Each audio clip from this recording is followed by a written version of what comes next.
Seigneur, merci pour ta servante ce matin, Seigneur. Nous voulons entendre au travers de sa voix ton message.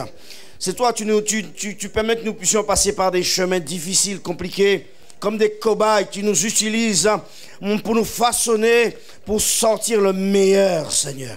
Merci de lui donner les mots, les paroles, nécessaires afin que nous soyons instruits, fortifiés, consolés. Seigneur, enlève toute crainte, toute peur dans son cœur. Maintenant, au nom de Jésus, quelle est l'assurance comme un jeune lion, alléluia. C'est pas un esprit de timidité, mais que le Saint-Esprit maintenant la saisisse et qu'elle soit comme une lionne pour défendre la cause de l'évangile. Au nom de Jésus. Amen. Merci Seigneur.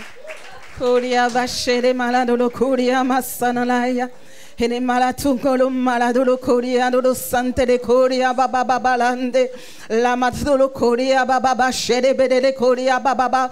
Oria basante de koria baba la shalabaya. Saint-Esprit, prends ta place en ce moment. Prends ta place, prends ta place, prends ta place, Esprit de Dieu. Esprit d'Élie, nous t'invitons en ce lieu maintenant. Merci de te manifester avec puissance, avec autorité. À la maille de koria baba shua mama baba. Nous lions tout esprit d'intimidation, tout esprit de peur, tout esprit de Jézabel, tout esprit d'Akab, au nom de Jésus, tout esprit qui s'est levé, Seigneur, que le message puisse être libéré, Seigneur, pour libérer tes enfants, Père, au nom de Jésus.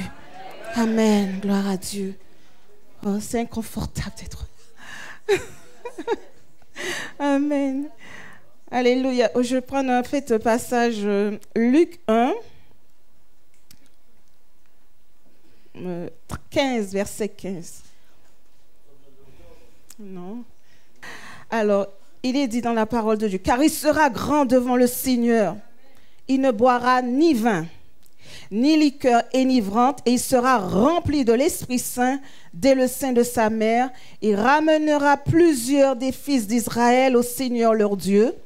Il marchera devant Dieu avec l'Esprit et la puissance d'Élie, pour ramener les cœurs des pères vers les enfants et les rebelles à la sagesse des justes, afin de préparer au Seigneur un peuple bien disposé. Et dans Malachie, il dit afin que l'interdit ne vienne pas, la destruction ne vienne pas. On est dans un temps où l'esprit d'Élie, en fait, vient restaurer l'image du Père. D'accord ? L'image du Papa céleste dans nos cœurs. Et c'est cette image-là que le diable attaque. L'image du Père en tant qu'autorité, en tant que protecteur, en tant que pourvoyeur, en tant que chef dans la maison. Dieu veut restaurer chaque homme dans ce lieu et dans l'Église, pour qu'il reprenne sa place. La Bible déclare que Déborah s'est levée. Je partageais ça avec un frère ce matin et une sœur. Déborah s'est levée comme une mère en Israël, alors que les chefs étaient sans force. Pourquoi?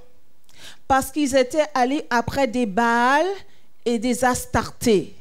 Et c'est une des conséquences de l'esprit de Jézabel. La conséquence, c'est que l'homme perd son identité. L'homme perd sa place. L'homme perd son autorité. Et Dieu veut restaurer l'image du Père. C'est pas pour rien qu'en fait qu'Élie est venu au temps d'Akab, parce que le système était corrompu et le cœur des hommes s'était éloigné de Dieu à cause de Baal et d'Astarté, à cause de l'idolâtrie. Mais c'est un système corrompu et c'est ce système-là qui est là sur la terre, qui est là sur la France, qui est là sur l'Europe. C'est ce système qui met cette crise identitaire, qui met qu'aujourd'hui, on ne sait plus où on en est, on ne sait plus qui on est, parce que l'image du Père a été altérée. D'accord? C'est important, l'esprit d'Akab Akab avait, en fait, déjà, Akab veut dire frère d'un père. Est-ce que vous comprenez ça? Il y a déjà une confusion dans le nom même, dans l'identité même d'Akab. Frère d'un père. Ça veut dire que c'est l'oncle d'un père. Akab, en réalité, il ne peut pas être un père. Il est frère d'un père. C'est-à-dire qu'il ne peut pas remplir ce rôle. Le rôle de père. Déjà dans son identité, il est frère d'un père. Il y a même aussi quelque chose d'un peu malsain. Comment un enfant peut être frère d'un père? Est-ce que c'est la maman qui a une relation avec son propre fils pour avoir un enfant qu'on peut dire fils du père? Vous comprenez? Donc il y a une espèce de perversité déjà dans la notion même d'Akab. L'inceste. D'accord? Parce qu'en réalité, Baal et Astarté, c'est une... comment expliquer ça? Baal et Astarté, c'est un modèle maléfique. Un modèle de couple démoniaque. Et donc, c'est une inversion de l'ordre de Dieu. Baal et Astarté, c'est instaurer un ordre démoniaque là où il y avait un ordre divin.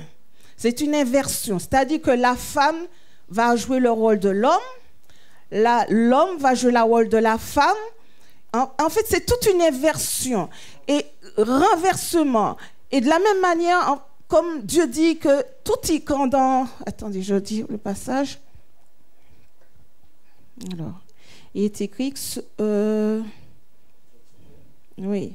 Ce prophète ou ce songeur sera puni de mort, car il a parlé de révolte contre l'Éternel, votre Dieu, qui vous a fait sortir du pays d'Égypte et vous a délivré de la maison de servitude, et il a voulu te détourner de la voie dans laquelle l'Éternel, ton Dieu, t'a ordonné de marcher.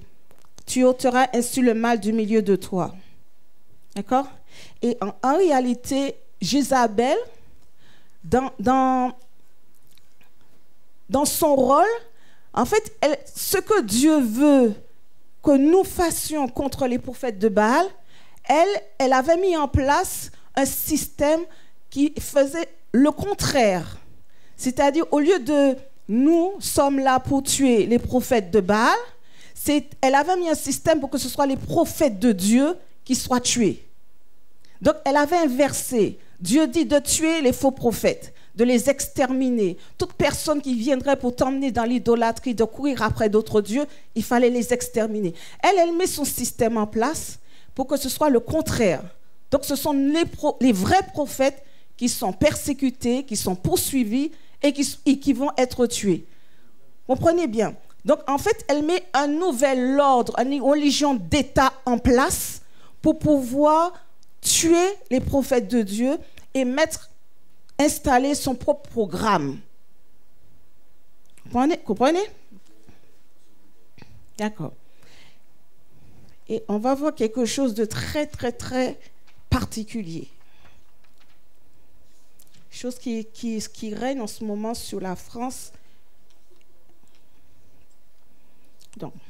Donc, selon la mythologie, la déesse Europa se fait enlever par un taureau blanc. D'accord? L'origine de l'Europe.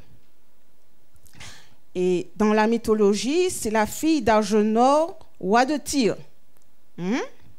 En réalité, elle est enlevée par Zeus, le dieu du tonnerre, roi des dieux, qui maintient l'ordre dans le monde. Donc, en fait, il y a un ordre quelque part qui règne, un ordre maléfique satanique. Et c'est Zeus qui maintient cet ordre. Et il est représenté par un taureau blanc. Et ce taureau blanc, en réalité, c'est qui? C'est Baal. Baal, le taureau représente Baal. OK? Et Europa se fait enlever par un taureau blanc, soi-disant Zeus, qui représente en réalité Baal.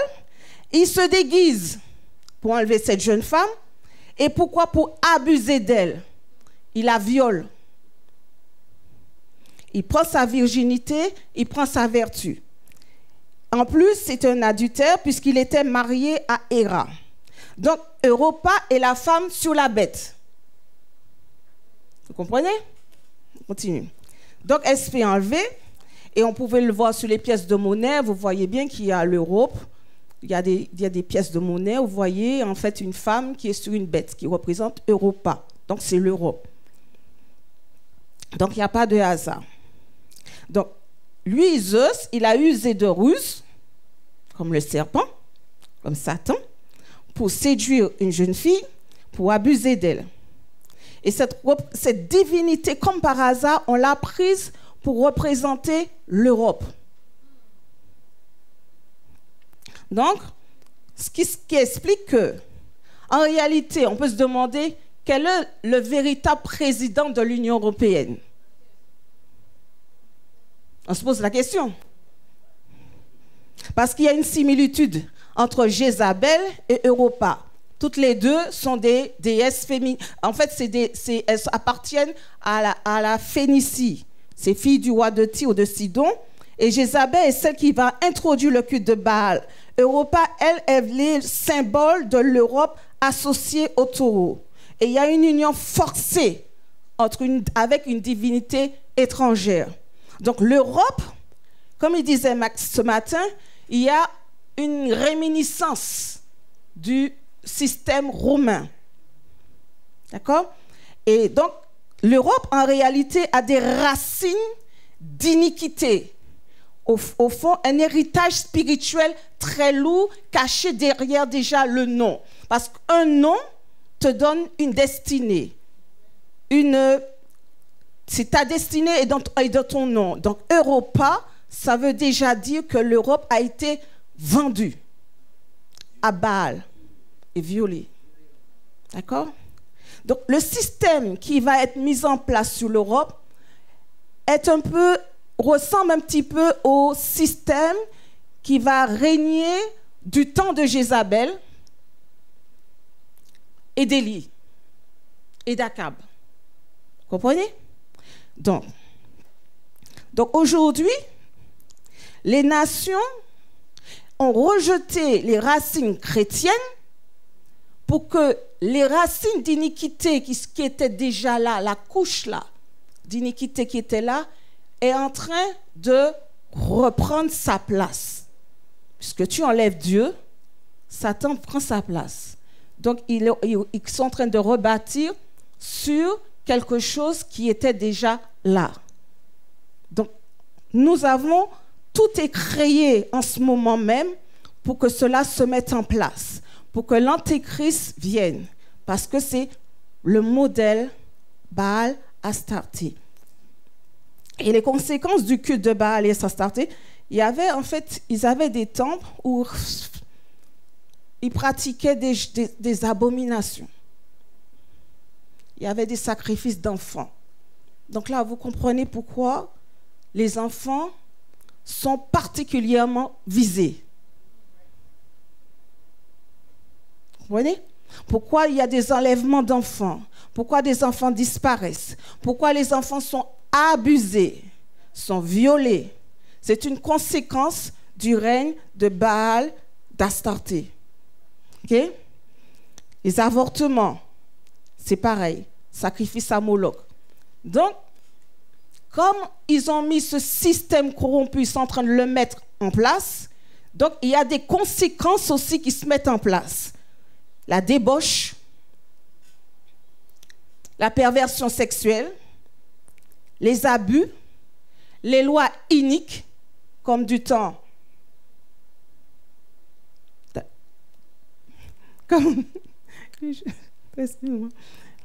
La destruction de la foi, le syncrétisme avec plusieurs religions, c'est un mélange. Et aussi, du temps d'Élie, il y avait aussi une sécheresse. C'est pourquoi la dette augmente. C'est pourquoi la dette augmente. C'est pourquoi de plus en plus, on aura comme un temps de famine, temps de sécheresse financière. Parce que l'Europe a rejeté Christ pour reprendre l'ancien système. OK? Et il fallait que l'iniquité s'accroît, comme du temps d'Akab. Vous allez voir qu'en fait, quand Dieu parle d'Omri, il dit que c'était un homme impie qui faisait du mal, qui a fait du mal. Et Dieu après répète la même chose pour Akab. Akab était mauvais, il était impie et il a fait plus que les autres. C'est-à-dire que la croissance de l'iniquité, le Père a fait, le Fils il vient aussi fait. Donc l'iniquité s'accroît comme aujourd'hui. L'iniquité s'accroît parce que nous sommes dans ce système inique. OK? Et en fait, ça ouvre des portails spirituels qui vont donner aux démons en fait, la porte d'entrée. C'est pour ça que vous avez vu pendant les JO, il y avait eu il y a eu une représentation du taureau. Il y a eu des représentations d'animaux parce que c'est le culte de Baal. Le culte du veau d'or qui revient. Le culte démoniaque. Donc c'est Satan lui-même. En réalité, l'Europe a fait une alliance avec le diable lui-même. Parce que Baal, c'est Satan. Et comme Dieu dit que là où le péché a abondé, la grâce surabonde. Parce que du temps d'Élie, il disait que je me suis réservé 7000 hommes qui n'ont pas devant, exactement, devant Baal. Donc Dieu veut que nous puissions comprendre ce qui est en train de se passer actuellement sous nos yeux. Vous comprenez? Vous comprenez? C'est un système corrompu, qui avait été détruit, brisé ou enterré parce que la parole de Dieu avait été prêchée. L'Europe avait été évangélisée. Donc, du coup, ça s'était peut-être calmé, je ne sais pas comment. Mais là, comme ils renoncent aux racines chrétiennes, donc là, c'est ce qui est en train de remonter à la surface. Le système se remet en place pour l'apostasie vient, pour que le peuple de Dieu soit persécuté. C'est pour ça qu'il faut faire attention. Donc là, on est au Mont Carmel. Qu'est-ce qui se passe au Mont Carmel? Élie est au Mont Carmel et il convoque les prophètes. Bon, je ne sais pas, moi, quand j'ai lu, j'ai vu 450 prophètes qui se sont présentés. Il y a des gens qui disent qu'il y avait 850. Moi, quand j'ai vu, Élie dit, je suis resté moi avec les 450 prophètes de Baal. Il ne parle pas des 400 prophètes d'Astarté qui sont, je ne sais pas où, soit peut-être restés avec Jézabel dans son palais. Donc, il se retrouve là. Et à un moment, bon, le feu n'est pas descendu comme il voulait, mais Élie, ce qu'il fait avant que le feu descende, il rétablit l'autel. Il rétablit l'autel avec 12 pierres qui représentent les 12 tribus, qui représentent également les 12, l'achèvement en fait, les fondements, les fondations. Il représente le ministère apostolique. Élie en fait annonçait prophétiquement la venue des ministères apostoliques sur laquelle Jésus-Christ allait bâtir son église. Et il dit en fait, le feu est descendu. Et lorsque le feu est descendu, ce n'est pas le feu d'en bas. C'est un feu divin, un feu qui venait d'en haut. C'est le feu de la Pentecôte est descendu. Le feu qui est descendu, c'est le feu, par exemple. Jésus, quand il était sur la croix, il y avait un feu qui devait il devait passer par un feu. C'est toujours un feu divin, un feu qui vient d'en haut. Ce n'est pas un feu étranger. Vous comprenez? Donc là, il rétablit quelque chose. Et le feu, en fait, pour moi, c'est quand il dit dans Matthieu 16, 18, et moi je te dis que tu es Pierre. sur cette pierre, je bâtirai mon église. Les portes du séjour des morts ne prévaudront point contre elle. Jésus est la pierre principale de l'angle, celle que les hommes ont rejetée. Et donc, là, quand on rejette Dieu, on est en train de bâtir son Dieu. On a mis Dieu dehors. Et là, Élie, il ramène les choses à Dieu. Il rétablit l'autel de Dieu. Il rétablit les autels de pierre. Nous sommes des pierres vivantes. Mais il est en train de rétablir quelque chose. Prophétiquement, il est en train d'appeler un nouvel ordre des choses. En dehors de l'ordre qui est installé à l'époque où il vit. Donc, il est en train de parler de l'émergence d'un ministère apostolique qui vont bâtir l'Église et qui vont amener l'Église à la maturité spirituelle.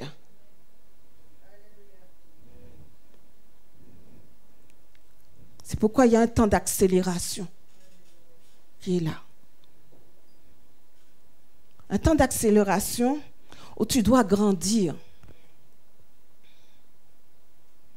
Tu dois accepter de grandir, d'assumer tes responsabilités de fils et de fille de Dieu, d'assumer ton identité, ton autorité. Le monde attend la révélation des fils de Dieu. OK?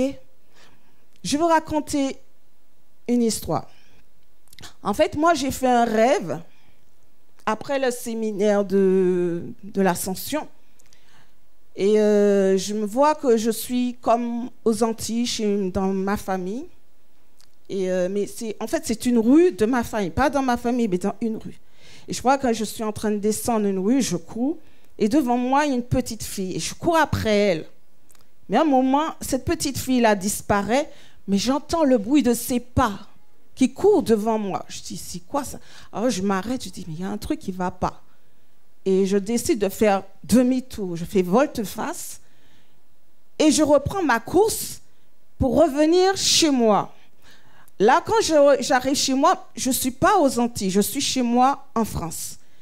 Et je rentre, il y a une porte blanche, c'est la porte de ma maison. J'essaie d'entrer, mais il y a une force qui est là, qui m'empêche d'entrer. Je vois l'entrée, mais quelque chose s'oppose à moi.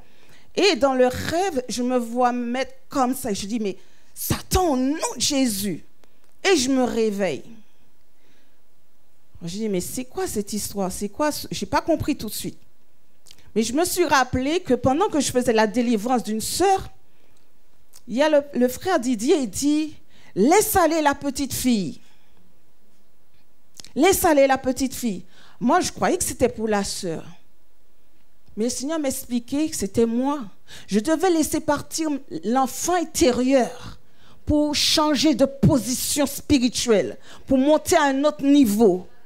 D'accord? Donc, du coup, il fallait que je fasse volte-face. Pendant que je courais après mon enfant spirituel, ma maison était assiégée. D'accord? Mon territoire était assiégé. Il fallait que je laisse aller la petite fille pour entrer dans une autre dimension d'autorité pour pouvoir prendre autorité sur le diable. D'accord? Il faut que tu acceptes de grandir. La Bible dit que Dieu veut que nous arrivions à la stature parfaite de Christ, à la maturité. D'accord? Et le Seigneur veut restaurer la vision apostolique dans l'Église. Je dis bien, la vision apostolique dans l'Église, ce sont des pères spirituels. Parce que ce sont les pères qui te donnent une identité. C'est le père qui te donne la carrure, la stature spirituelle. Tu as besoin de ton père spirituel pour grandir. L'apôtre Paul dit, je vous ai engendré. Il avait des fils spirituels. Il avait Timothée, c'était un fils spirituel. Onésime était un fils spirituel. C'était des enfants qu'il avait engendrés dans la foi. D'accord? Il dit, vous pouvez avoir plusieurs instructeurs, plusieurs mentors, mais vous avez un père spirituel. D'accord? D'accord? Donc, il faut qu'on puisse réaliser ce matin, cet après-midi, que chaque homme qui est là, présent, dans cette salle, Dieu veut faire de vous un père. Un père. Un homme responsable. Un homme responsable. Là où règne Astarté, là où règne Jézabel, les hommes sont castrés. Jézabel avait des eunuques dans son palais.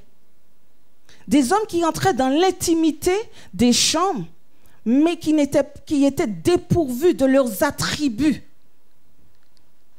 Ils ne pouvaient plus être pères parce que Jézabel les avait castrés pour les rendre, comment dire ça, inoffensifs.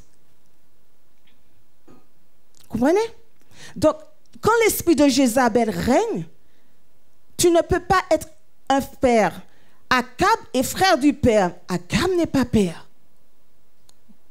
C'est un esprit. Alors, lorsque l'esprit d'Akab règne, tu as un problème. Comme aux Antilles, par exemple, je prends le cas des Antilles, il y a beaucoup de filles mères. Il y a beaucoup de pères démissionnaires. Les femmes, les filles, elles ont des enfants, elles les élèvent, mais le gars, il donne un enfant et il part. Il s'en va. Donc, la fille, elle joue le rôle de papa et de maman. Mais l'abomination va plus loin. Je vais sur les réseaux sociaux, je vois, c'est un couple de deux femmes. Alors, il y en a une quelqu'un qui vient pour pouvoir interviewer la dame. Elle lui dit comment vous allez, etc. Oui, machin. Nous allons avoir un bébé. Je suis le papa. L'abomination vient que maintenant, on ne dit même pas qu'il y a deux mamans. Ils ont passé un cran. C'est-à-dire que la femme qui a des attributs féminins déclare qu'elle est un papa. Jusqu'où l'abomination est en train d'aller. La folie de l'homme. Et c'est le diable. Pourquoi? Parce qu'elle disait, ben oui, il y a beaucoup de filles qui se trouvent toutes seules, elles n'ont pas le mari, où est le papa, qu'est-ce qu'il a fait, elles se sont retrouvées. Donc en fait, on cherche à justifier cette situation.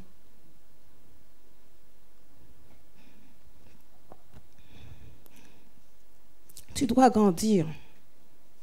C'est le temps. C'est le temps. Tu dois grandir. Parce que Jésus dit, détruisez ce temple et en 3 jours, je le relèverai. Et lui seul, l'apôtre par excellence, l'envoyé de Dieu, avait cette capacité de rétablir l'autel. Donc le ministère apostolique est très important dans le temps où on vit pour ramener le cœur des... Le prophétique vient pour ramener le cœur vers Dieu. Élie vient pour ramener le cœur vers Dieu. Mais regardez bien, malgré cela, il n'y a pas eu réellement de réveil. Ils ont reconnu que c'est l'Éternel qui est Dieu. Mais le système était toujours là. Jézabel était toujours là. Il a fallu Élisée, il a fallu Jéhu pour que Jézabel soit tuée. Donc, ce n'est pas l'esprit d'Élie qui a eu en fait la victoire sur Jézabel. C'est l'onction de Jéhu, qui est une onction royale et qui est une onction apostolique. Amen? Vous me suivez? Donc, du coup, Jézabel, si tu as l'esprit d'Élie en toi, en réalité, tu vas être persécuté par cet esprit. Parce que tu n'auras pas la capacité de faire face. Tu as besoin de l'onction de Jéhu. Tu as besoin de l'onction royale. Et il y a un moment, quand ils ont pris, donc il a pris 2 taureaux. Vous vous êtes posé la question, pourquoi? 2 taureaux.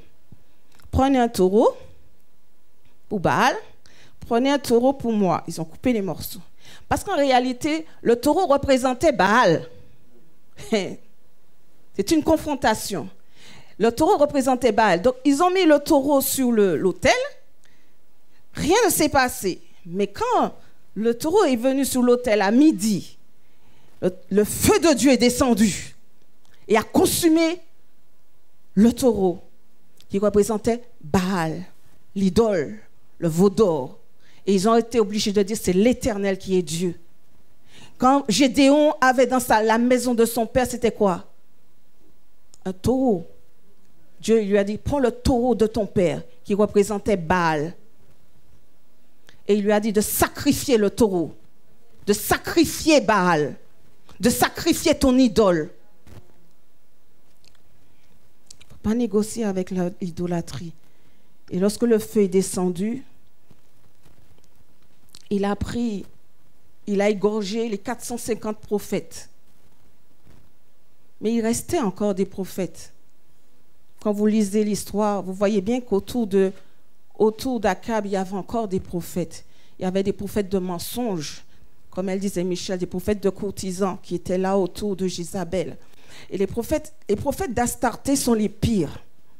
Les prophètes d'Astarté, les prophètes de Baal, ce sont ceux qui sont bruyants, spectaculaires, qui font beaucoup de bruit. Ils sont venus, ils vont faire la confrontation avec Élie.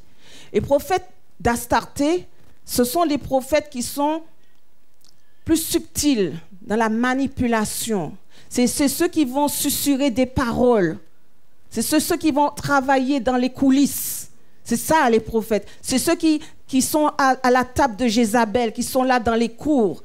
De la même manière que dans le monde, il y a toujours des sorciers qui viennent parler aux rois, qui leur disent, les rois des nations. Vous croyez que ces gens-là sont comme ça? Et ces personnes sont assistées par des démons, par des esprits de divination. Ils travaillent avec le monde des ténèbres. Donc, en fait, en réalité, lui, il vient pour détruire le... En fait, il annonce en réalité la fin du système. Mais le système n'est pas détruit. Il ne faut pas croire que l'esprit d'Élie va ramener réellement un réveil extraordinaire. Il faut une autre onction. D'accord? On n'a pas besoin du feu étranger. Ce n'est pas une contrefaçon. Il faut un vrai feu. Il faut un feu qui brûle. Au Carmel, c'est le feu qui est tombé, c'est le feu. À la prière d'Élie, c'est un feu divin. Un feu qui vient par l'intercession. Par l'intercession. Ce feu ne peut tomber que par l'intercession. Amen. Parce qu'en fait, ce que le Seigneur m'a montré, c'est que le prophétique, à lui tout seul, il a donné naissance à une génération addicte d'onction. Une génération addicte de puissance, mais qui n'ont pas de repère, qui n'ont pas de père. Une génération qui ne peut pas se soumettre. Pourquoi? Parce qu'ils n'ont pas la révélation du cœur du Père. Le prophétique va te ramener vers Dieu, mais l'apostolique va te révéler le cœur de Dieu. Jésus dit, celui qui m'a vu a vu le Père. L'apostolique, c'est celui qui vit auprès de Dieu, celui qui reçoit le modèle divin. Il bâtit selon un modèle qu'il a vu, qu'il a reçu dans l'intimité. Ça ne vient pas de lui. David, c'est le modèle apostolique royal. Il a bâti selon le modèle de Dieu. Il a été un père pour la nation. Il était prêt à mourir pour une âme. C'était un guerrier. Et ce n'était pas le cas d'Akab. Voyez la différence? Donc, il y a une différence entre la foi apostolique et la foi prophétique. C'est deux fois différentes. Le prophétique, c'est le gardien de l'alliance. Il veille sur l'alliance. Il vient dénoncer l'idolâtrie. Il dénonce les faux prophètes. Il dénonce ce qui se fait dans les ténèbres. Mais l'apostolique, c'est celui qui a le pouvoir de changer l'ordre, de mettre l'ordre de Dieu. là où Jézabel est venue pour détruire. Parce qu'il ne faut pas oublier, c'est une domination, Jézabel. C'est une principauté. Elle est sur un trône. Elle n'est pas seulement prophétesse, fausse prophétesse. Elle était reine. C'est ça que Éphésiens 2:20 dit, bâtissez sur le fondement des apôtres et des prophètes. Donc, quand on revient, on voit la Samaritaine, il y a eu un réveil. Mais regardez bien, Jésus est resté 3 jours, 2 jours avec eux. C'est-à-dire qu'il y a eu un travail qui était fait. Il est venu pour poser des fondements, des fondations, pour que ce qui a été fait résiste. Si tu as un réveil, il n'y a pas de fondement, ça ne sert à rien. Ce sera un feu qui va s'allumer, qui va s'éteindre. Parce que l'onction apostolique n'a pas été restaurée. Dieu a besoin de pères en ce moment.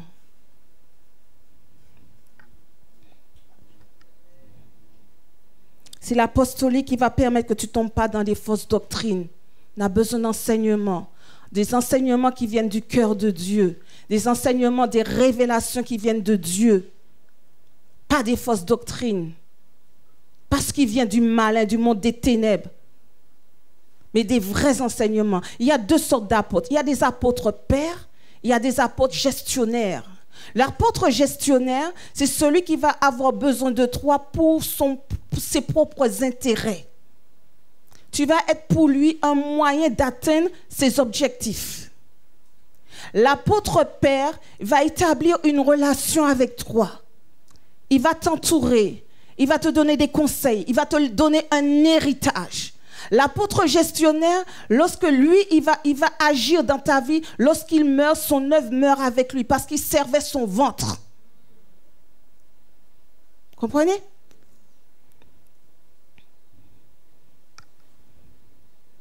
Donc, Akab veut dire frère du Père. C'est là qu'il y a une confusion. C'est là qu'il y a quelque chose qui ne va pas.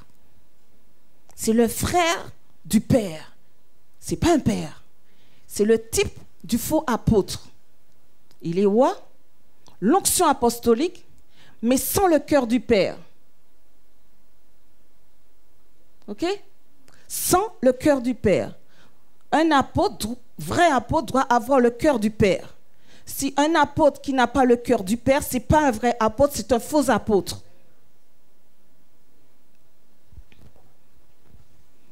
Et un apôtre authentique, il détient l'autorité légitime dans la famille. Il représente l'autorité légitime. Akab veut dire chaos. C'est un chaos, il emmène le chaos. Aujourd'hui, la France n'est pas gouvernée par un père, mais le frère d'un père. Ce n'est pas un père pour la nation. Il ne cherche pas le bien de la nation. Il ne cherche pas à protéger la nation. Il travaille pour ses propres intérêts. Il travaille pour l'intérêt de ses amis. Il va placer ses amis à des postes par intérêt. Et ce n'est pas un père pour la nation. Ce n'est pas un protecteur pour la nation. Donc, nous avons au pouvoir un frère d'un père. Nous n'avons pas un père. Nous avons un Akab dans la nation. C'est la conséquence du culte de Baal. Donc, quand Baal et Astarté travaillent, il y a démission des pères. Beaucoup de gens ont des esprits d'orphelins. Méconnaissance de leur valeur, de la responsabilité du père, de son rôle. Le père est un pourvoyeur, un protecteur, une sentinelle, un gardien. Beaucoup de pères ont livré leur famille aux forces des ténèbres parce qu'ils n'ont pas rempli leur rôle de père. C'est un gardien des portes. Vous savez, le premier Akab, c'est qui, à votre avis? Dites-moi. Le premier Akab dans la Bible. Adam, c'est le premier Akab. Nous allons voir pourquoi. Le jardin d'Éden, c'était la juridiction de Dieu. C'était le premier roi, Adam. Donc, c'était le premier apôtre. OK? Il avait l'autorité légitime. il devait régner. À partir du jardin, qui est le lieu de l'intimité de Dieu, il devait régner sur tout l'univers. D'accord? Et Dieu lui dit, tu gardes et tu cultives le jardin. Comment ça se fait qu'un serpent rentre qui est un animal des champs? D'accord? Donc, ce n'est pas l'animal du jardin. C'est un animal des champs. Champ et puis jardin, ce n'est pas la même chose. Vous êtes d'accord avec moi? Donc, Dieu dit, tu gardes et tu cultives. Donc, tu es censé être une sentinelle dans ta maison. Tu veilles sur les portes de ta maison. Tu veilles sur les fenêtres de ta maison et tu sais qu'est-ce qui rentre chez toi et qu'est-ce qui sort de chez toi. Donc, Adam était au courant qu'il y avait un animal des champs qui se baladait. Il y a une conversation entre l'animal des champs avec son épouse. Aucune réaction. Et quand il a mangé le fruit qu'on lui a proposé, il a dit, ce n'est pas moi, c'est la femme que tu m'as donnée. Je me décharge. Et c'est toi le gardien. Et la femme dit, la Bible dit que la femme a été trompée. C'est-à-dire qu'elle a été trompée, elle a été abusée. La Bible dit.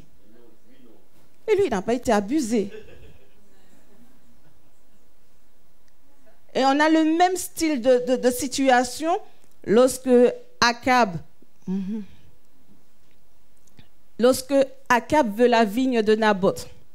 Qu'est-ce qu'il fait? Il vient, il pleure. Oui, tu sais, je veux la vigne de Naboth, mais je n'ai pas le droit, ce n'est pas permis. Je veux bien manger le fruit, mais Dieu a dit que ce n'est pas permis. Donc il pleure.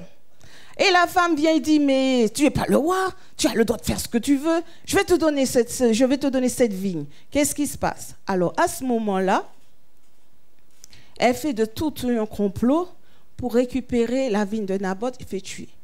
Et lui, tranquillement, il ne s'est pas posé de questions, il y a eu des morts, il s'en fiche. Il descend dans la vigne de Naboth et il récupère la vigne. Akab, qu'est-ce qu'il a fait? Et Adam, qu'est-ce qu'il a fait? On lui a donné le fruit, il a mangé. Donc le premier Akab, c'était Adam.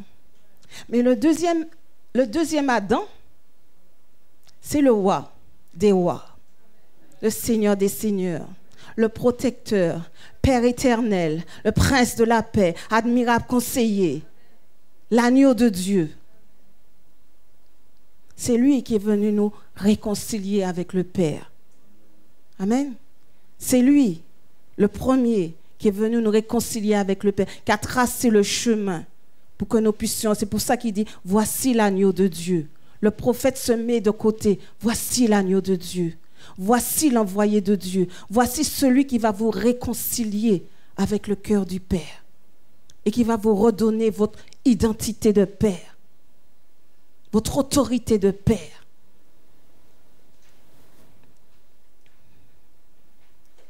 Adam, où es-tu? Quelle est ta position aujourd'hui? Quelle est ta position dans ta maison? Nous, on a souffert beaucoup des attaques de Jézabel. Parce que quand on s'est convertis, on était tout feu, tout flamme. Dieu nous dit, exercez l'hospitalité, honorez vos propres pères, votre mère. Donc du coup, on a ouvert notre maison, tout le monde venait, on était contents, alléluia. Et on était jeunes. Donc, on voulait obéir au Seigneur. Le Seigneur nous dit d'aimer. Donc, on a fait venir nos parents, on a fait venir nos frères et sœurs sont venus, des gens sont venus. Et quelque chose s'est passé. Et nous, pendant 11 ans, jusqu'à la naissance de notre fils, pendant 11 ans, depuis notre conversion, ça allait. Bon, on avait des problèmes comme tout le monde dans les foyers, normalement. Et à un moment, il y a la maman de mon mari, qui, en fait, elle avait des petits soucis avec son mari, elle n'était plus à la maison. Donc, on l'invite à entrer chez nous, à venir dans notre maison, vous s'occuper de nos... Bon, on s'est dit, comme elle ne travaille pas, elle va s'occuper de notre petit garçon, et puis ça lui fera des sous, au lieu d'embaucher une nounou. Donc, elle sera à la maison, et puis on lui donnera à elle, au lieu de donner à une nounou de l'argent, donc elle aura de l'argent. Et...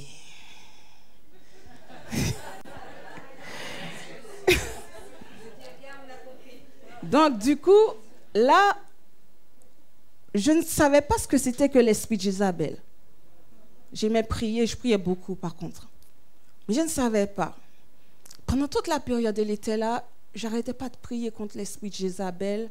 L'esprit de Jézabel, je priais, ça venait, ça venait, ça venait. Et pendant cette période-là, mon fils, qui avait 1 an, c'est comme si la mort le poursuivait. On arrivait dans un centre commercial, l'enfant nous quittait et puis piquait, il partait. On ne savait pas où il était. Il était parfois avec son père devant une église et puis il partait. Donc j'étais tout le temps en hyper vigilance, en train de surveiller où il est. En fait, mon cœur de maman n'était pas tranquille tout le temps et elle était à la maison. Et une fois, elle appelle, elle dit, oui, Max, il est en bas avec le petit, il me dit, Véro, Jean, on ne sait pas où il est. Je dis, bon, qu'est-ce qui se passe? Je vais dans ma chambre, je me mets à genoux, je commence à prier. Puis je sors de la maison, le Saint-Esprit me conduit au centre commercial. J'entends un enfant pleurer, c'est lui. Je le récupère. On va à l'église. C'est la grande avenue Daumesnil. Le culte est terminé. On est dans la salle des enfants. Le petit prend ses jambes à son cou d'un coup et il part en courant. Il a traversé la grande avenue et s'est retrouvé de l'autre côté. Alors c'est une avenue et nous on sort tout angoissé, on court. Le temps qu'on court, l'enfant a déjà traversé. Et on retrouve la sucette qu'il avait au milieu de la rue. Et j'étais là, je dis, mais Seigneur, qu'est-ce qui se passe? J'étais tout le temps en hypervigilance, tout le temps dans la peur. Et c'est quand je suis allée à l'église de la Porte Ouverte, on allait souvent en jeûne et prière chaque année au début de l'année. Il y a eu une prophétie qui disait, t'inquiète pas, ma main est sur ton fils. Et c'est là que c'est parti. Je dis, Seigneur, je lâche prise. Et cet esprit-là réclamait mon fils. Et une fois, en fait, quand elle est partie de la maison, le travail n'a pas été fait parce qu'on priait. Et quand elle a voulu revenir, j'ai senti que mon cœur descendait. Je dis, Seigneur, mon Dieu, vraiment qu'elle ne puisse pas revenir. Il y a quelque chose, je sens que si elle revient, il y a un truc qui ne va pas aller. Et quand elle a été dans une autre maison, au lieu de venir chez nous avant de partir, ce qui s'est passé, c'est pour ça que le Seigneur dit de prier, de donner vos enfants. Il disait, je donnerai d'autres personnes en rançon pour vous. Et là où elle se trouvait, il y avait un enfant qui était bébé. Cet enfant-là a été à l'hôpital pour une grippe.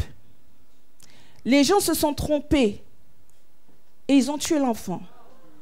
Et c'était là où elle était. Et après, elle est rentrée chez elle. D'accord? Donc, c'est pas elle, hein, c'est un esprit, on est bien d'accord. Hein, c'est pour montrer comment un esprit peut agir. Cet esprit-là demande des sacrifices d'enfants, demande des avortements, demande des viols, demande des abus, demande des choses particulières. C'est un esprit mauvais et méchant. Et pendant qu'elle était là, il y a un truc qui s'est passé. En fait, il y a deux personnes qui la gênaient particulièrement. C'était moi et mon fils. Je ne sais pas pourquoi. Et pendant qu'elle était là, un soir, j'ai eu une attaque. Et j'étais me coucher. Et dans la nuit, j'ai senti que mon esprit partait. Je n'arrivais plus à respirer. J'étais là, je ne sais pas qu'est-ce qui se passait. Et dans mon sommeil, je vois mon enterrement. Je vois des gens comme dans mon église, comme vous êtes assis. Je vois mon mari au premier rang et mon fils assis sur ses genoux. Et j'assiste comme si je suis en hauteur et je vois en bas. Et je vois une main qui vient et me dit « Non, c'est pas le moment ». Il me montre mon fils. Et après, le lendemain, je me réveille. C'est comme si de rien n'était. Mais tout ça pour vous montrer que c'est des attaques particulières. C'est des esprits de meurtre. Des esprits qui veulent nous détruire. L'esprit de Jézabel n'est pas simple. C'est une domination puissante et méchante. L'esprit de Jézabel peut t'amener à dire une parole pour pour avoir le droit légal de toucher à ta maison. Je m'explique. Dieu Dieu a-t-il réellement dit? L'esprit va t'amener à dire une parole qui va lui donner l'autorité, la légalité. Satan travaille dans la légalité. C'est-à-dire que si tu lui donnes par ta bouche un accès, il prend cette parole-là comme une alliance avec lui. Donc tu peux livrer ta maison rien qu'une parole que tu as dite à Jézabel, parce que c'est une sorcière et qu'elle a besoin de tes mots pour agir. Elle a besoin de ton consentement pour agir. Vous comprenez? Donc l'esprit d'Akab, c'est lorsque tu cèdes ton autorité de père, de mari, de chef, consciemment ou inconsciemment à cette puissance maléfique qui va agir, qui va te dépouiller, qui va détruire ta maison, qui va venir. Et donc, du coup, chez nous, c'est comme, vous voyez, comme le jardin, un serpent rentre, met le désordre. Et c'est comme si quelque chose d'étranger était entré dans le corps et avait renversé l'ordre de Dieu, renversé ce qui était déjà là. Et Jézabel, en réalité, vient s'installer là où Dieu a mis son ordre. Jézabel va entrer dans l'église où il y a l'ordre de Dieu. C'est ce qui l'intéresse. Et après, elle va cibler le leader. Elle va cibler la tête par la séduction, par le mensonge, par la ruse. Elle va cibler. Parce qu'à ce moment-là, elle va prendre... C'est pour ça que quand Jéhu arrive, elle s'est mis du maquillage. Parce qu'elle s'est dit, ben, je vais le séduire, Jéhu. Et ça va marcher. Mais Jéhu était sans pitié. Dieu lui avait donné un cœur sans pitié. Sans pitié. Radical. Pour pouvoir tuer Jézabel. Dieu ne va pas prendre Jézabel pour responsable, mais il va prendre Adam ou Akab pour responsable. Parce que c'est toi qui cèdes ton autorité. Et je veux revenir sur quelque chose de particulier, parce que c'est un des esprits qui attaquent surtout le couple aujourd'hui. Beaucoup, les couples, qui amènent la stérilité dans les couples, qui amènent le désordre dans les couples, qui amènent la rivalité dans les couples. Ils cherchent la destruction des couples. Ce sont des démons de méchanceté, des démons qui ne nous aiment pas du tout. Et il peut y avoir dans un homme, il peut y avoir les deux démons. Akab et Jézabel peuvent agir dans une seule personne. Et cette personne-là, parfois, c'est un esprit humain. C'est-à-dire que si la mère était une Jézabel qui dominait son fils et son fils se marie, ça dit que l'esprit humain de la maman est là. Jézabel est là. Akab est là parce que l'esprit d'Akab invite Jézabel. Regardez bien, c'est pas Jézabel qui donne naissance à Akab. C'est Akab qui donne naissance à Jézabel. Akab avait quelque chose de particulier. Il était mauvais. Akab a fait un pacte satanique parce qu'il était ambitieux. Il s'est marié avec une femme étrangère qui venait de Tyr. Et vous savez bien que c'est Tyr, c'est Satan, c'est le commerce, c'est le business, c'est l'argent, c'est la notoriété, c'est la renommée. C'est-à-dire que c'est le faux apôtre qui va faire une alliance avec le monde des ténèbres pour avoir le succès.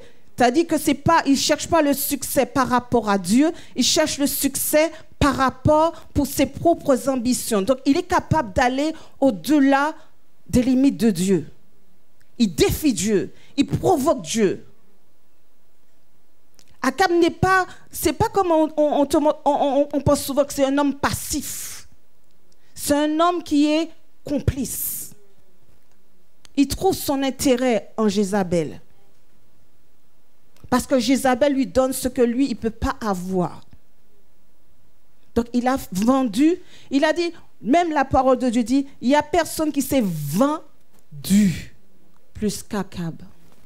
Donc, il a vendu son âme. C'est ce qu'on voit aujourd'hui.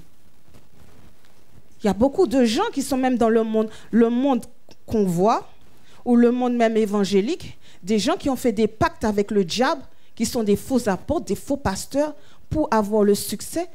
On ne sait pas d'où vient leur argent, d'où vient leur succès. Vous savez qu'on peut prophétiser par Baal? Est-ce que vous savez ça? Qu'on peut prophétiser par Baal? Paul dit qu'il y a un faux évangile. Tu peux recevoir un faux évangile, un faux Saint-Esprit. Et il peut y avoir des faux miracles, des faux Jésus et des faux parlants en langue. Vous comprenez? Dans le système corrompu du faux apôtre d'Akab, Baal est un esprit de divination. Donc tu peux prophétiser par Baal. Autour d'Akab, il y avait des prophètes de Dieu et il y avait des prophètes de Baal. Mais Akab n'aimait pas la vérité, il n'avait pas l'amour de la vérité. Il aimait entendre les choses flatteuses, qu'on lui dise ce qu'il voulait entendre. Il n'aimait pas la vérité. Si tu lui dis la vérité, tu deviens son ennemi. Quelqu'un qui a un esprit d'Akab, il ne supporte pas quand toi tu lui dis la vérité. Il n'est pas bien. Il veut que tu ailles dans son sens, que tu lui caresses les poils, tu lui dises « Ah oui, c'est bien, ça va, je vais te donner ce que tu veux. » Et Michée lui dit, Michée, en fait, il veut aller, et c'est très dangereux de marcher avec un Akab. Très, très, très dangereux. Ah, alors par contre, Akab, c'est un guerrier. Hein. Son papa, c'est chef militaire. Hein. Et comme disait Max, l'Antéchrist, ce sera un chef militaire. Et c'est un chef militaire. Hein. Il est guerrier, il veut posséder des territoires, il veut aller à la guerre. Bon, voilà, il y a le territoire de Ruben, il faut qu'on aille là-bas pour récupérer ce territoire. Alors, il appelle Josaphat, qui est le roi de Juda, qui est un homme intègre, un homme de Dieu. Bon, il vient, il dit, oui, est-ce qu'on peut aller à la guerre? Il faut qu'on consulte Dieu. Mais Akab emmène tous ses petits courtisans qui lui disent la même chose. Oui, vas-y, tu auras la victoire. Mais ce qui se passe, Josaphat lui dit, n'y a-t-il pas un prophète en Israël? Il dit, oui, il y a quelqu'un, il s'appelle Michée. Mais il me dit jamais ce que moi je veux qu'il me dise, me raconte n'importe. Je ne veux pas entendre Michée. Alors, Josaphat lui dit, mais il ne faut pas, homme de Dieu, ne parle pas comme ça. Il ne faut pas que tu parles comme ça, on va l'appeler. Alors Michée, il dit, oui. Alors on avertit Michée, il faut dire ce que... Elle dit, non, moi je dirai ce que Dieu dit. Mais Michée arrive, il dit, oui, vas-y, tu auras la victoire. Il dit, mais quand est-ce que je te dirai de me dire la vérité? Lui, il aime le mensonge, mais il fait semblant de dire juste... Alors finalement, Michée lui dit, je vois en fait tout le monde, en fait, que la débâcle et tout ça, dispersé et tout. Mais lui, il faut comprendre le caractère d'Akab. Akab est têtu. Il est fier. Il défie Dieu. Et Akab, en fait, il entend la prophétie. Il sait que c'est vrai. Mais il a la ruse du serpent. Alors, ce qu'il dit à l'autre, toi, tu vas mettre tes vêtements royaux, nous allons aller à la guerre. Mais c'est lui qui a décidé, on veut aller à la guerre. Hein? Mais lui, il dit, tu vas mettre tes vêtements royaux, moi, je vais m'habiller comme un simple... Et puis, nous, on va aller à la guerre ensemble. Et sauf que, pendant qu'il y a dans la mêlée, un moment, les gens, le roi ennemi dit, nous, on ne veut tuer qu'Akab. Vous cherchez Akab sur le champ de bataille et vous le tuez. Alors eux, ils cherchent et puis ils disent, mais certainement c'est Akab, parce qu'il a les vêtements royaux là-bas. Mais c'était Josaphat. Et Josaphat qui, oh, j'ai crié à l'Éternel, loué l'Éternel, je suis délivré. Alors lui, il a crié à l'Éternel. Et tout de suite, ils se sont rendus compte que ce n'est pas Akab. Ils se sont détournés de lui. Mais ce qui s'est passé, c'est qu'une flèche partie, on dit au hasard, est passée par le défaut de la cuirasse. Il est resté et il est mort. Mais est-ce que vous savez qu'Akab ne devait pas mourir? Non. Parce qu'il y avait quelque chose qui s'était passé et il s'était humilié. Il s'était repenti, c'était un faux repentir. Et Dieu lui avait dit, le malheur n'arrivera pas pendant du vivant de tes fils. Donc, il avait eu un sursis. Et quand ça s'est passé par rapport à Josaphat, il a défié Dieu. Et donc, il est mort prématurément. Ce n'était pas à la date de sa mort. Et ça, ce qui est important, c'est que quand tu as un esprit d'Akab, tu deviens têtu, obstiné. Tu peux mourir prématurément.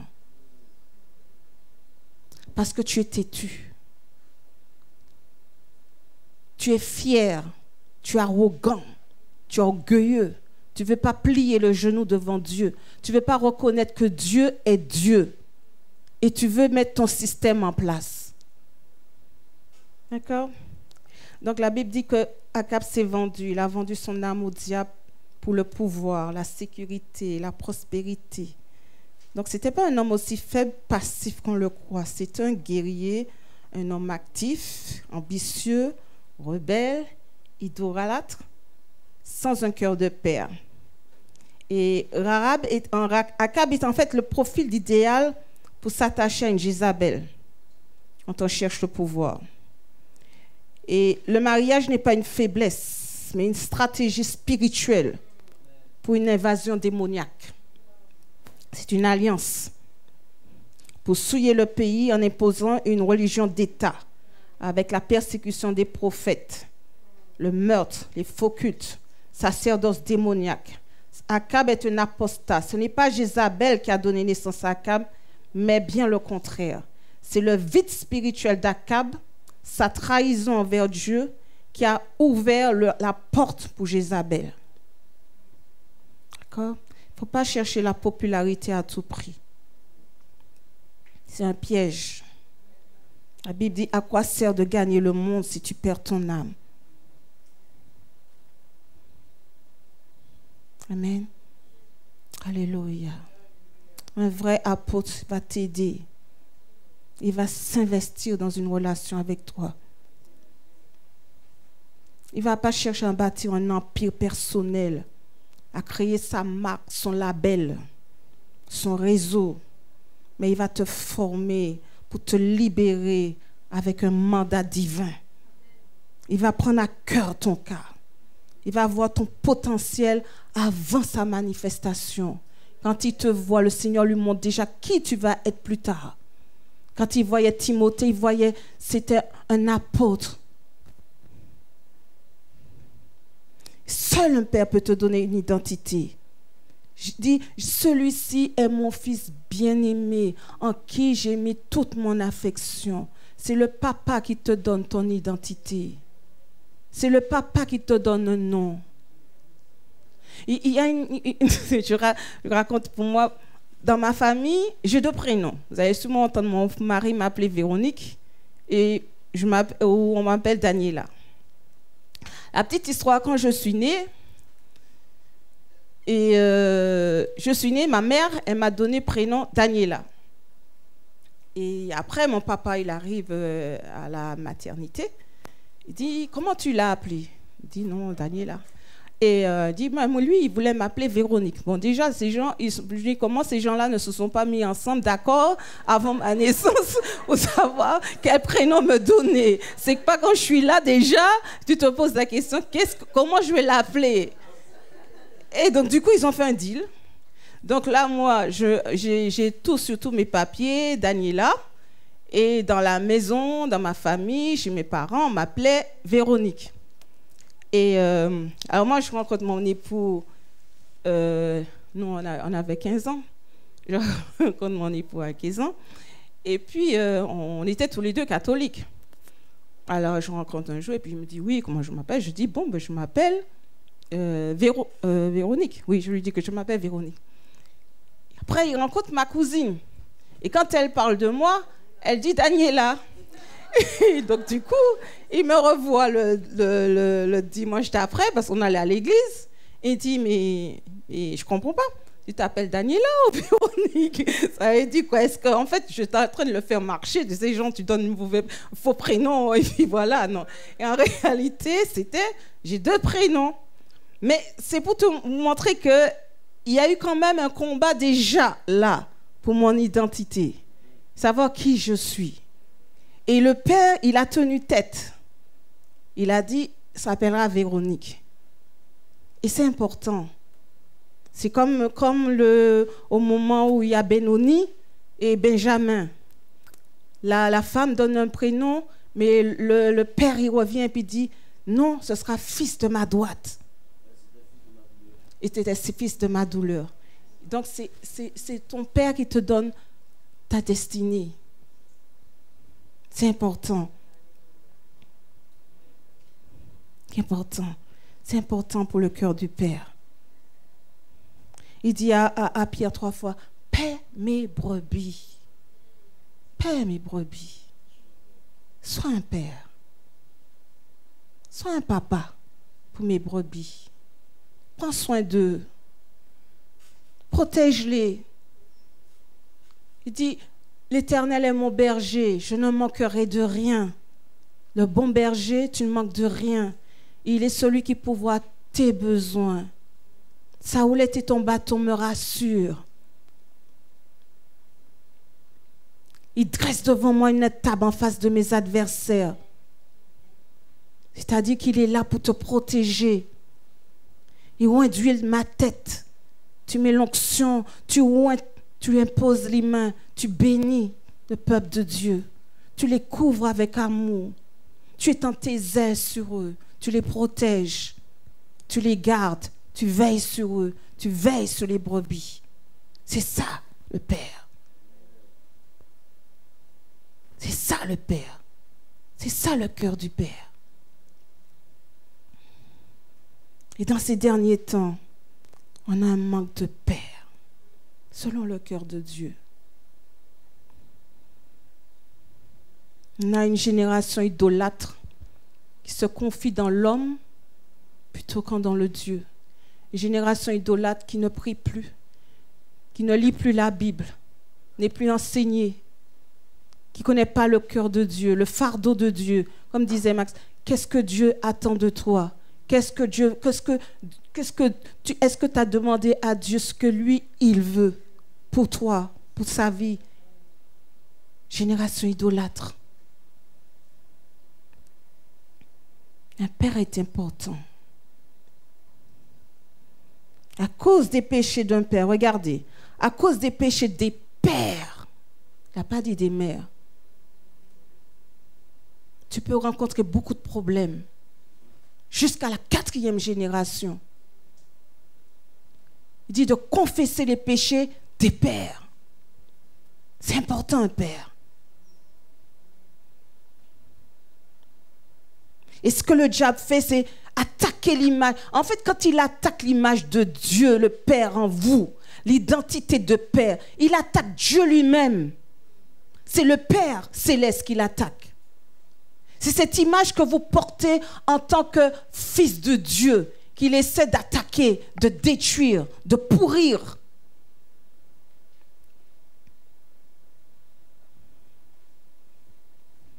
Il attaque l'enfant mâle, le dragon.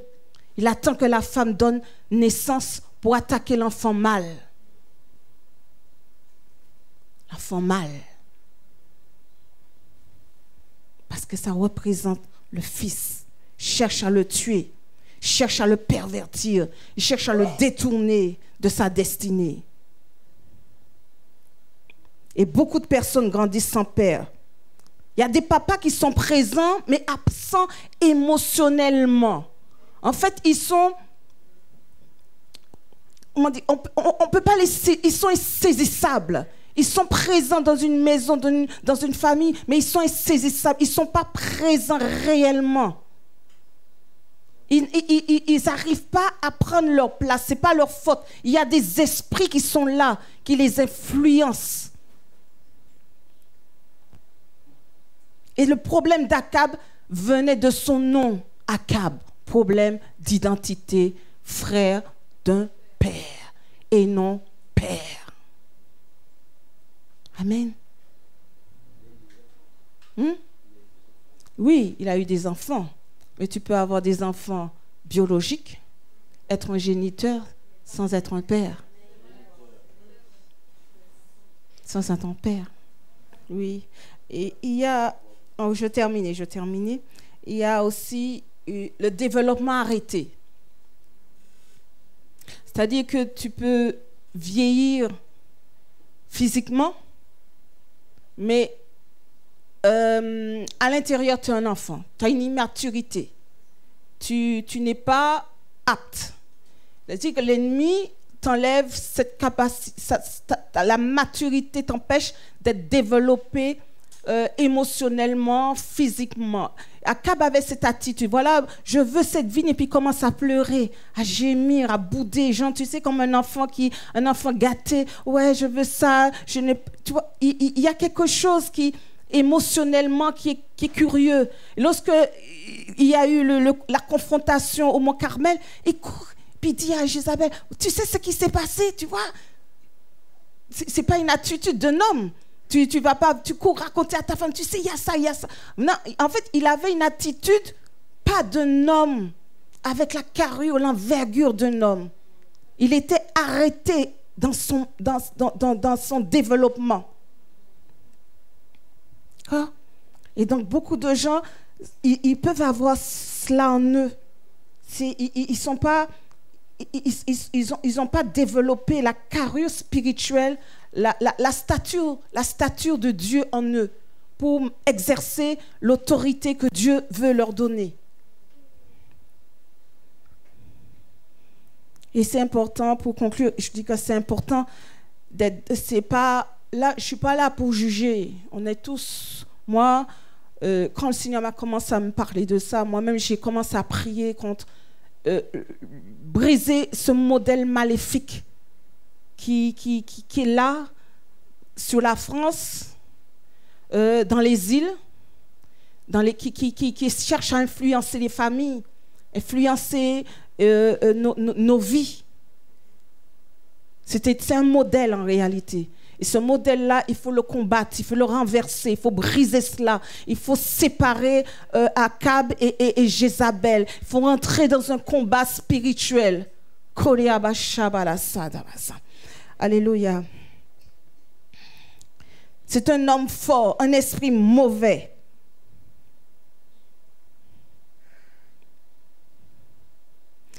Akab t'emmène à être hypocrite.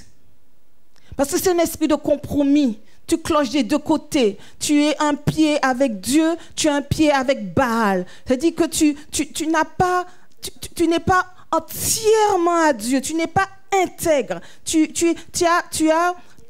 es mélangé. Tu as un compromis. Tu n'es pas pur aux yeux de Dieu. Donc, quand tu as un esprit d'Akab, si Dieu veut te donner 100% de son onction, tu ne peux pas. Tu vas manifester 10%. Tu n'es pas dans la plénitude de l'onction parce que ton cœur est partagé. Tu as 50% pour Dieu, 50%. Or, Dieu dit, tu ne peux pas servir deux maîtres. Tu ne peux pas servir Dieu et Mammon. Tu ne peux pas servir Baal et Dieu. Il faut que tu prennes une décision. Jusque à quand clocherez-vous des deux côtés? Prends une position radicale.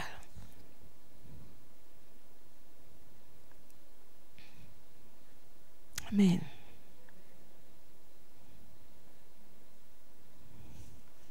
Alléluia. Faut que je m'arrête. Seigneur, gloire à ton nom, Seigneur Dieu Tout-Puissant. Je te bénis, Papa, je te loue, Père éternel, mon Dieu, mon roi. Je rends grâce à ton nom, Père. Seigneur, nous te bénissons, nous te demandons pardon. Pardon, pardon, pardon, pardon pour le pays, pardon pour la France, pardon pour nous-mêmes, pardon pour les modèles que nos parents nous ont laissés. Pardon, Seigneur, nous humilions devant toi et nous te demandons pardon, Père.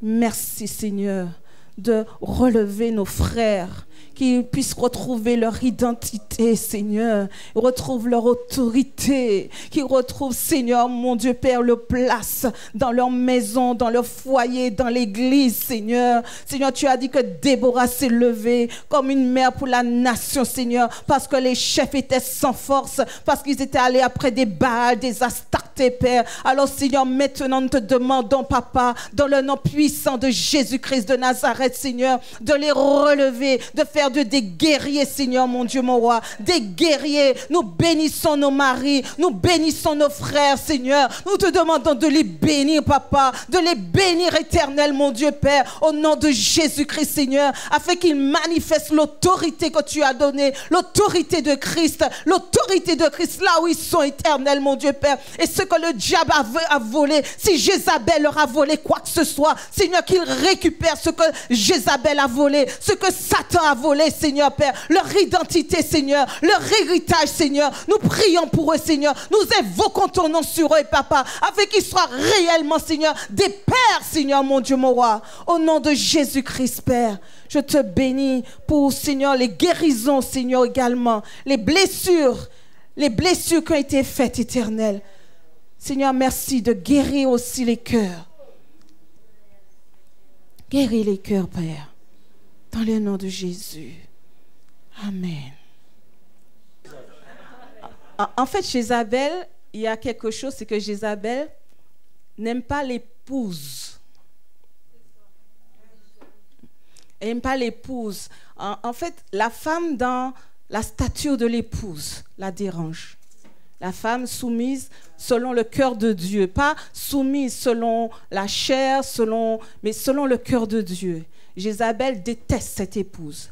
Et si, par exemple, l'homme, il est spirituellement parlant, il est lié à un esprit de Jézabel, la femme qui est dans le foyer va être combattue. Elle peut même être tuée. Elle peut même pousser le mari à tuer la femme parce que c'est un esprit jaloux. Et la plupart du temps, derrière Jézabel, il y a un esprit humain. Et l'esprit humain qui est Jézabel est jaloux du fils. C'est pour ça que dans la relation mère-fils, parfois, il y a quelque chose qui peut être pervers, une perversité dans la relation. De l'inceste, puisque Baal et Astarté étaient supposés être des frères et des sœurs. Comprenez? Donc, il y a les incestes qu'on entend aussi, viennent de cet esprit, la perversité, la bestialité également. J'ai oublié de dire ça, parce que le taureau, c'est une bête. La femme sur la bête. Et vous allez entendre bientôt la zoophilie. Vous allez entendre ces choses-là qui vont commencer à se mettre en place également parce que ça fait partie de l'ordre, du nouvel ordre qui se met en place.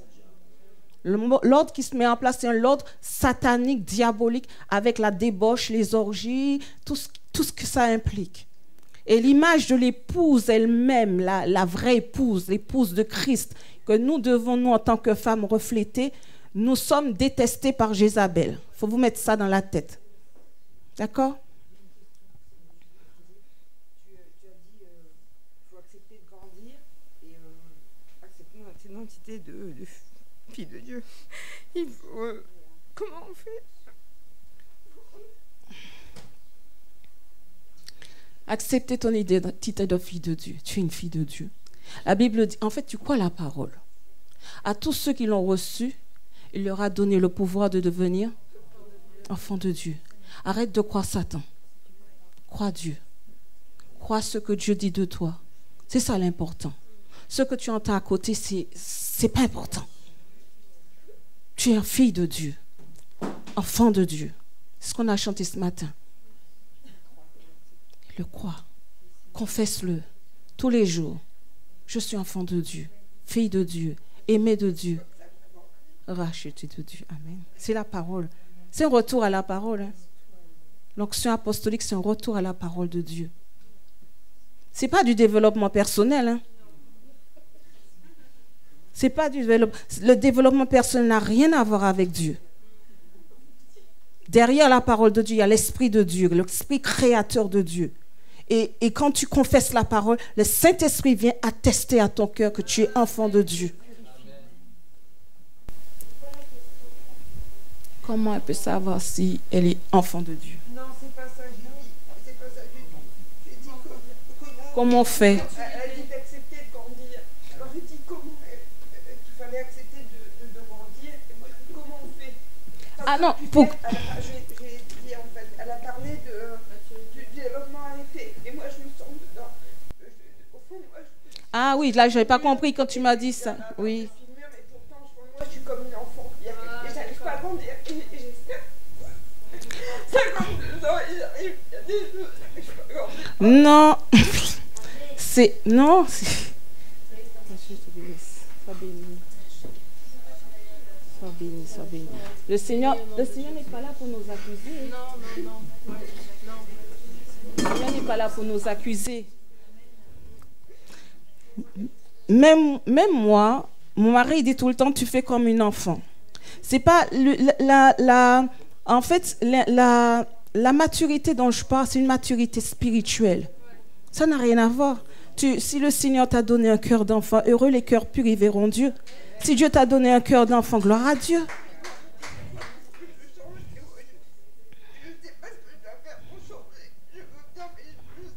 Mais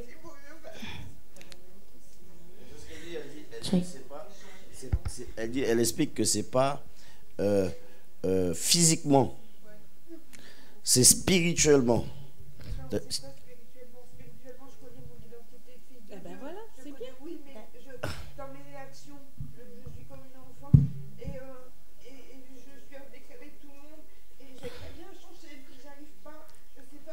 Ta nature, ça n'a rien à voir, c'est ta personnalité, ça n'a rien à voir. Ça n'a rien à voir, c'est pas la même chose. Hein.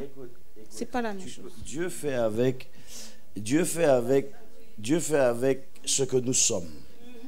C'est-à-dire que Dieu il nous prend tel que nous sommes dans le monde.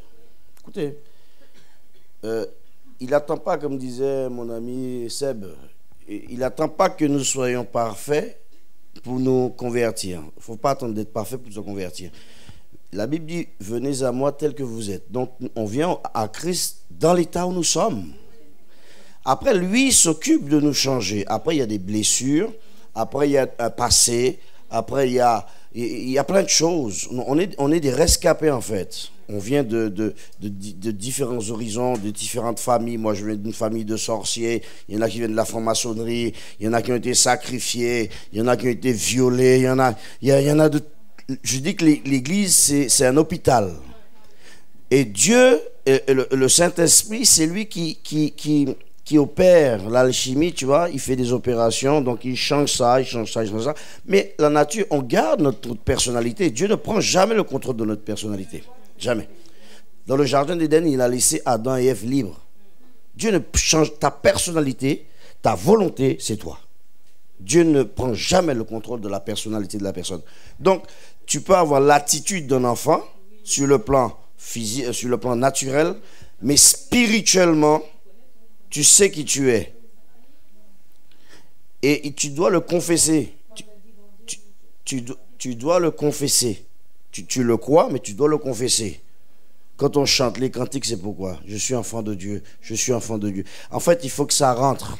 Il faut que j'adhère à cette idée que je suis enfant de Dieu. Je ne suis plus esclave de ce monde. Je ne suis plus, voilà. Il y a aussi autre chose. Il y a aussi autre chose. Est-ce qu'on t'a lancé des paroles sur ta vie? Non, si c'est fait, ça ne doit pas t'influencer, ça ne doit pas te toucher. Ça ne doit pas te toucher. HP, c'est quoi HP? HP, c'est haut potentiel.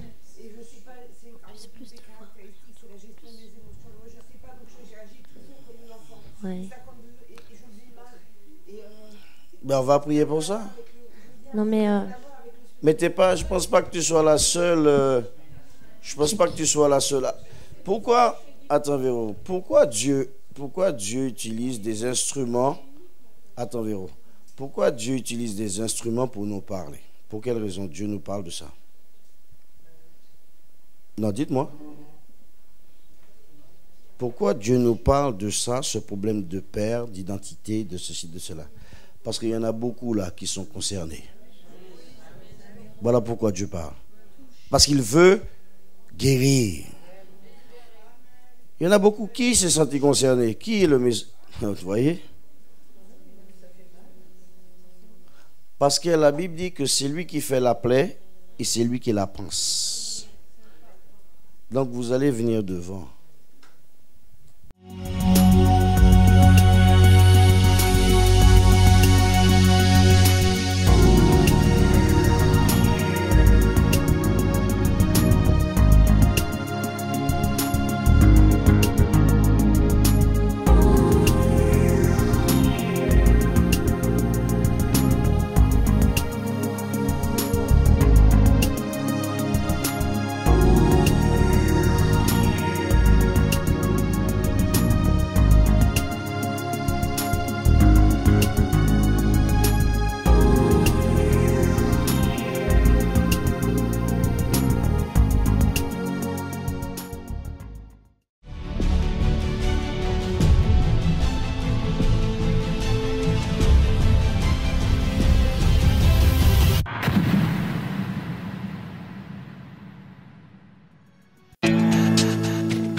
Thank you.